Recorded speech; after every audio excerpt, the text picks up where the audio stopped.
Subscribe कीजिए cook with Nusrat को और बेल आइकन दबाइए लेटेस्ट रेसिपी। अस्सलाम वालेकुम। आज हम बहुत ही मज़े की फ्रूट चाट बनाएंगे। इसमें हम ड्राई फ्रूट्स का भी यूज़ करेंगे। तो इसके लिए ये मैंने 5 केले लिए हैं, 1 मैंगो लिया है, 3 अदद में सेब का यूज़ करूँगी, 4 मेरे पास ये पीस है आड़ू के और खुबानी यूज़ करेंगे, 7 से 8 पीस खुबानी के। तो चलिए सबसे पहले मैं फलों को काट लेती हूँ। कटिंग मैंने अच्छे से कर ली है फलों की, सारे बारीक छोटे स्लाइसेस में मैंने सारे फलों को कट किया है। तो अब हम दिखाते हैं कि हम इसमें और क्या ऐड करेंगे। तो यहाँ मेरे पास किशमिश है, ये ऐड करेंगे हम। ये मेरे पास नारियल है जिसे मैंने कद्दूकश कर लिया बारीक वाली साइड से, इसका यूज़ करेंगे।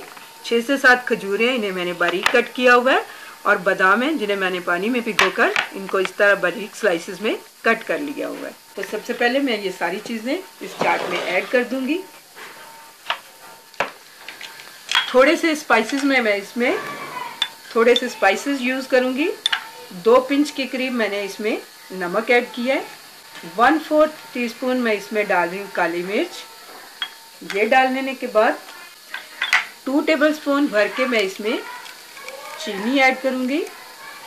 सारी चीज़ें आप अकॉर्डिंग टू टेस्ट यूज़ कर सकते हैं।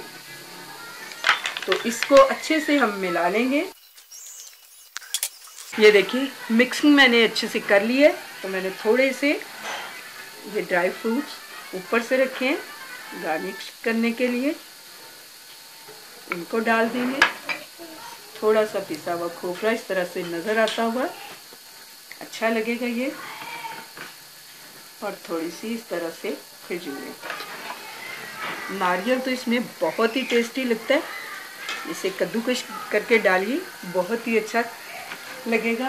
लीजिए fresh fruit chaat with dry fruit chaat हमारी रेडी टू सर्व है। बहुत ही मज़े की ये चाट लगती है। उम्मीद करती हूँ आपको मेरी ये सिंपल सी फ्रूट चाट की रेसिपी बहुत पसंद आएगी। अगर मेरी रेसिपी आपको अच्छी लगे तो मेरी रेसिपी के नीचे लाइक का बटन दबाइए, मेरे चैनल को सब्सक्राइब कीजिए। अल्लाह हाफिज़।